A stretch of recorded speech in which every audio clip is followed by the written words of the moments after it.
En 1993, quand je m'engage en politique, mon père me dit une chose simple. La politique, ça n'est pas un métier. Je veux être au service des Brestoises et des Brestois. Je veux être un maire du concret, pragmatique, qui apporte des réponses aux préoccupations que vivent nos habitants et qui à la fois trace les perspectives de développement pour notre territoire. De mes mandats, je puise l'indispensable expérience pour mener la politique nécessaire à notre ville. Vous êtes confrontés à la réalité de ce que vivent concrètement les Brestoises et les Brestois.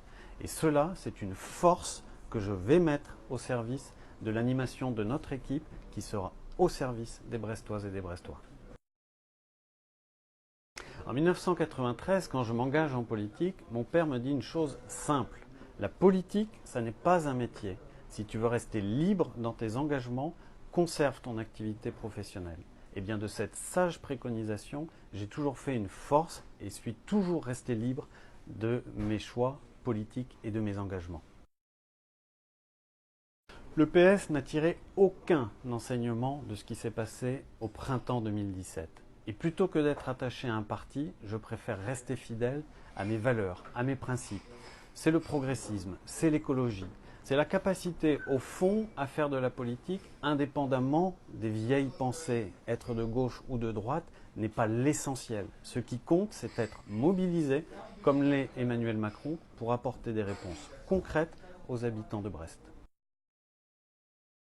Mon expérience, je la mettrai au service des Brestoises et des Brestois, au service de l'équipe qui sera demain, le nouveau visage politique de notre cité. Cette équipe, c'est au fond des femmes et des hommes engagés dans le milieu associatif, dans leur vie professionnelle ou familiale. Je n'attends pas d'eux qu'ils soient des professionnels de la politique.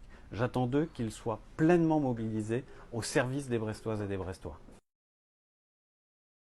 Comme jamais elle n'a été menée, je veux un lien direct avec les Brestoises et les Brestois. Pas de QG de campagne, au contraire, je veux une campagne mobile qui se déplace de quartier en quartier pour construire les réponses que nous allons devoir mettre en œuvre dans les 6 années qui viennent.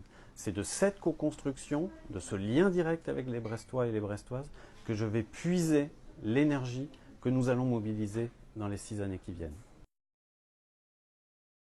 J'ai fixé 3 ambitions pour porter le projet pour Brest. La première des ambitions, c'est des réponses concrètes aux préoccupations du quotidien, sur la sécurité, sur le transport, sur le logement. La deuxième ambition concerne notre centre-ville. Je veux qu'il retrouve le tonus qui lui fait aujourd'hui défaut. Enfin, la troisième ambition concerne la transition écologique comme puissant levier de développement économique et d'innovation pour notre territoire. À ces 3 ambitions, j'ajoute un principe, celui de la transparence. Transparence dans les choix de projets que nous aurons apportés. Transparence dans la mobilisation de l'argent du contribuable. Au fond, Marchons pour Brest, c'est une invitation à construire le Brest de demain tout en apportant des réponses concrètes aux préoccupations d'aujourd'hui. Alors, cette invitation, je la lance à toutes celles et tous ceux qui veulent construire cet avenir pour Brest. Rejoignez-nous, rejoignez marchonspourbrest.fr.